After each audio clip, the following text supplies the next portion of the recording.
Fundamental of partnership का नया concept start कर रहे हैं, guarantee of profit. Guarantee of profit. अभी इससे पहले पिछला जो कॉन्सेप्ट किया था हमने एडजस्टमेंट किया है, एडजस्टमेंट के बाद हम गारंटी ऑफ प्रॉफिट करेंगे।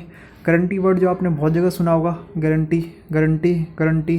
नॉर्मली जो आपने सुना होगा ना, ये जब आप शॉप वॉप पे जाते होंगे, कोई सामान खरीदते होंगे, तो वहाँ पर दी जाती है कि हाँ आपकी इसकी जो गारंटी दी जा रही है 3 साल 4 साल 5 साल, इस तरीके से उसको बोलता है दुकानदार कि आपका जो सामान जो आप खरीद रहे हो मेरे से वो 2 साल की वारंटी है, या ज़्यादातर वारंटी मिलती है, गारंटी तो बहुत कम मिलता है ना। वारंटी का मतलब होता है कि ना कि आपको जो सामान आप ख़रीदा आपने, उसमें अगर कोई ख़राबी होती है तो उसको रिपेयर करके वही पुराना वाला सामान ही आपको वापस किया जाएगा। और गारंटी का मतलब ये होता है कि अगर कोई चीज़ ख़राबी होती है तो फिर उसको बदल के नया सामान दिया जाएगा उसी के बदले, तो उसको हम गारंटी बोलते हैं। तो यहाँ पर गारंटी का मतलब क्या हो रहा है, जो शॉपकीपर है वो लायबल हो रहा है उस बात के लिए जो उसने बोला कि 2 साल के अंदर अंदर अगर कुछ ख़राब होता है सामान आपका, तो हम आपको नया देंगे। तो उसी तरीके से यहाँ पर जो गारंटी जो दी जाती है, या तो फर्म के द्वारा दिया जाता है या पार्टनर के द्वारा दिया जाता है पार्टनर को। देखो गारंटी किसको मिल रही है, पार्टनर को मिल रही है। दे कौन रहा है, या तो फर्म देती है या फिर पार्टनर देती है ना। तो मैं यहाँ पर समझ में आ गया हो क्या कह रहा हूँ कि ना, मान लो 3 पार्टनर है ए बी सी। अब सी को गारंटी दी गई है, इसको क्या मिला है, इसको गारंटी मिला है। अब इसको गारंटी कौन देगा, या तो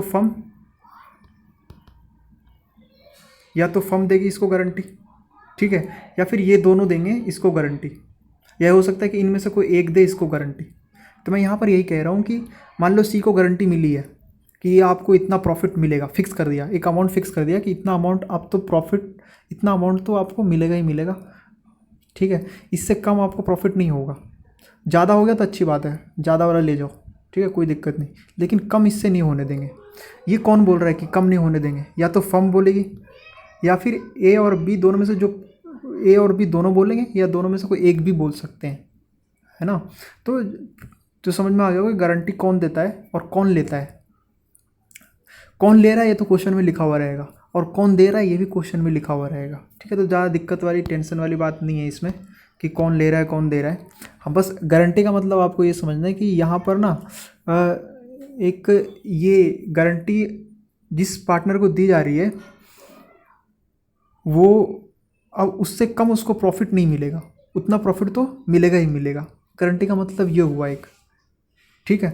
यहाँ पर मैंने वही लिखा, डेफिनेशन लिखा है यहाँ पर। पहले एक ही बता दूँ, ये जो गारंटी है ना, ये गारंटी अगर किसी को दिया जा रहा है तो ये अप्रोप्रिएशन आइटम है या फिर चार्जेबल आइटम है। ये चार्जेबल हो जाता है जब फर्म या पार्टनर ने प्रॉमिस कर दिया किसी पार्टनर को कि हम आपको इतना प्रॉफिट देंगे ही देंगे, तो फिर देना है। अगर लॉस की केस में भी, अगर मान लो फर्म लॉस में जा रही है तो भी उस बंदे को हम उतना प्रॉफिट देंगे, क्योंकि हमने प्रॉमिस कर रखा है।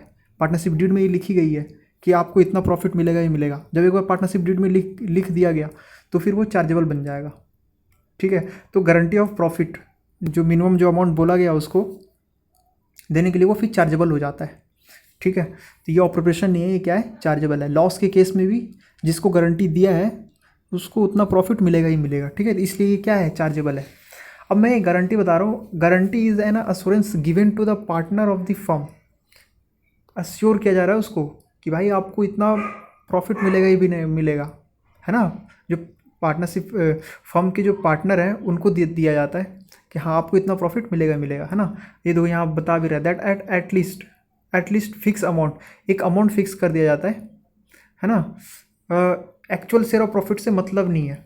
देखो उसका क्या है, अगर एक्चुअल शेयर ऑफ प्रॉफिट उसका कम है ना, तो भी उसको मिनिमम प्रॉफिट जो बोला गया उतना तो मिलेगा ही मिलेगा। मान लो मैंने उसको बोला है मिनिमम प्रॉफिट 25,000, और एक्चुअल प्रॉफिट जो आ रहा है, जो फर्म की जो प्रॉफिट होती है जब मैंने उसको डिस्ट्रीब्यूट किया तो वो आ रहा है 15,000, ठीक है।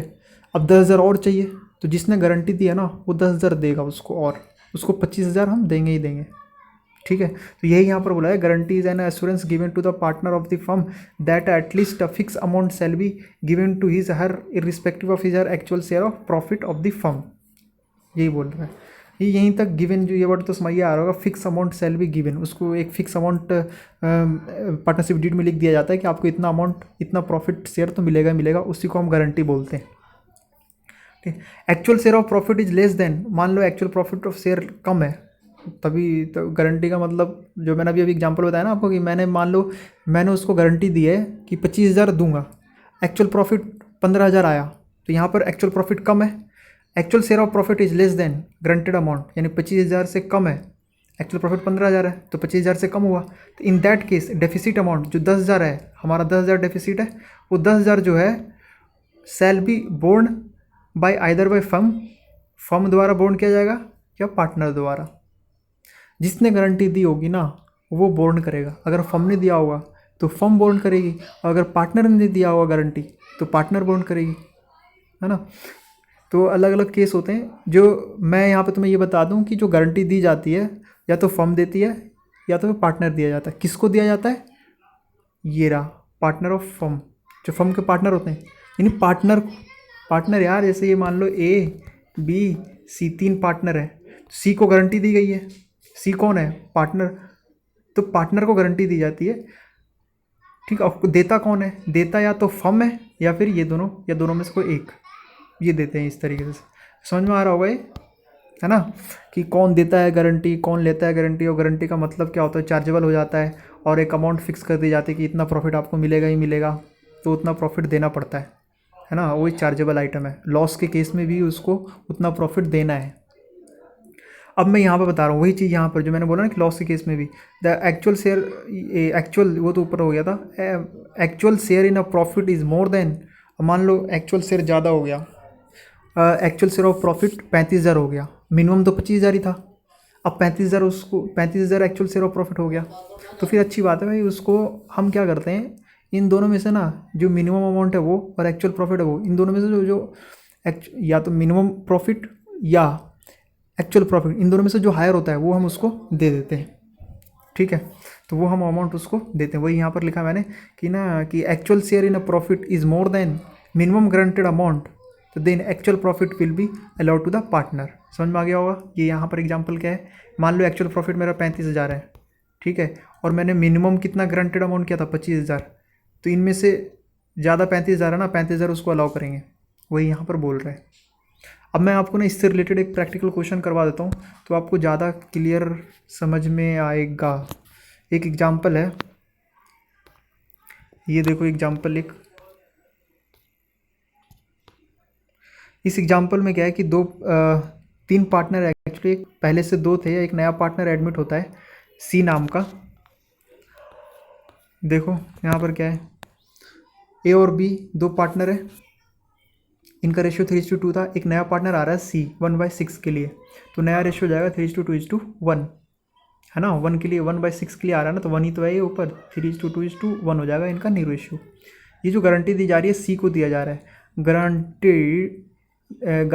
ग्रांटेड दैट ही शेयर, जो उसका शेयर ऑफ प्रॉफिट होगा वो 25,000 से कम नहीं होगा, इतना बोल दिया गया उसको। किसने दिया है, यहाँ मैंने केस दे रखा है अलग अलग, या तो गारंटी फर्म के द्वारा दिया जाता है या पार्टनर के द्वारा दिया जाता है या दोनों पार्टनर के द्वारा दिया जा सकता है। तो यहाँ पर क्या हो रहा है, यहाँ पर मैं केस फर्स्ट लेता हूँ कि फर्म उसको गारंटी दे रही है, फर्म दे रही है कि मैं तुम्हें 25,000 से कम प्रॉफिट नहीं दूंगा, 25,000 तो दूंगा ही दूंगा, ज़्यादा हो गया तो अच्छी बात है, लेकिन 25,000 तो दूंगा ही दूंगा। अब देखो एक्चुअल प्रॉफिट कितना है, 90,000। तो हम ना, पता है इसमें आपको करना क्या होता है, पहले आपको एक्चुअल प्रॉफिट को डिस्ट्रीब्यूट करना है, एक्चुअल प्रॉफिट को डिस्ट्रीब्यूट करना है।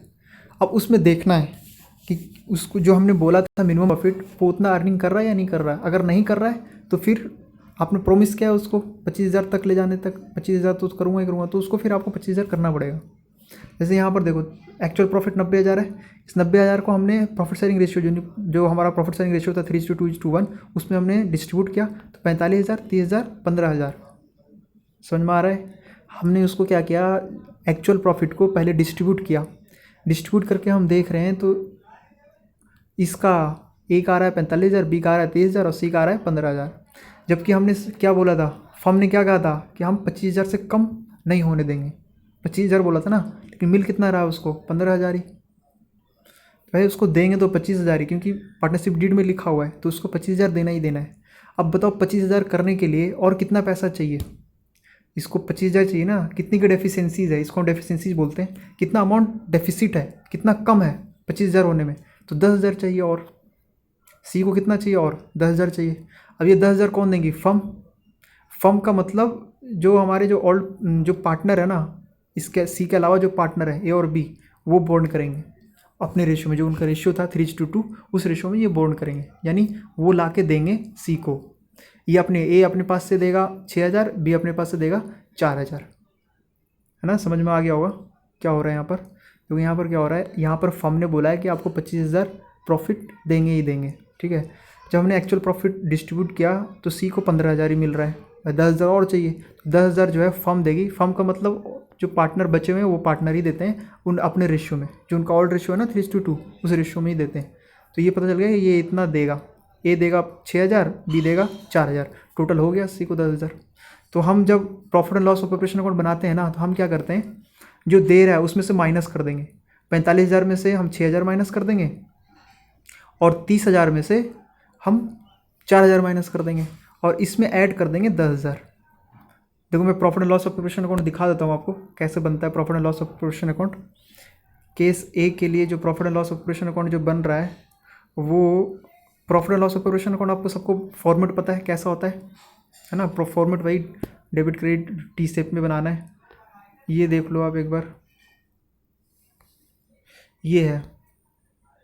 इसमें क्या कर रहे हैं हम, नेट प्रॉफिट 90,000 था, एक्चुअल प्रॉफिट 90,000 लिख दिया मैंने, ठीक है। फिर इधर जो भी चीज़ें होती है, interest on drawing, interest on capital, salary, commission. Interest on drawing तो इधर होता है, इंटरेस्ट ऑन कैपिटल, सैलरी और कमीशन, वो सब चीज़ें लिखते हैं। वो सब यहाँ पर है नहीं। मैं यहाँ पर डायरेक्ट क्या समझ रहा हूँ, यही इंडिविजुअल प्रॉफिट था। हमने यहाँ पर कुछ भी नहीं है, ना ही इंटरेस्ट ऑन कैपिटल है ना ही सैलरी है। तो मैं क्या करूँगा, इसको डिस्ट्रीब्यूट करूँगा। जब मैंने डिस्ट्रीब्यूट किया तो 45, 30, 15, जो मैं पीछे करके मैंने बताया आपको, 45, 30, 15 आ रहा था एक्चुअल प्रॉफिट, यानी 90,000 को डिस्ट्रीब्यूट करने से। अब हमने सी को कितना बोल रखा था, 25 देने के लिए। भाई 10 और चाहिए, तो ये 10,000 है, वो कौन देंगे, ए देंगे, ए देगा और बी देगा, ठीक है। किस रेशियो में, जो उनका रेशियो था ना 3:2, जो उनका रेशियो, सी को हटा दो, जो रेशियो बचा वो उस रेशियो में।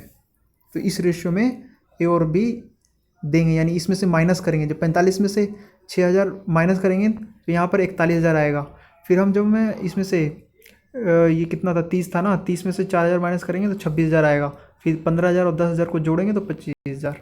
इस तरीके से ये हमारा profit and loss operation account बनेगा, ठीक है। ओके।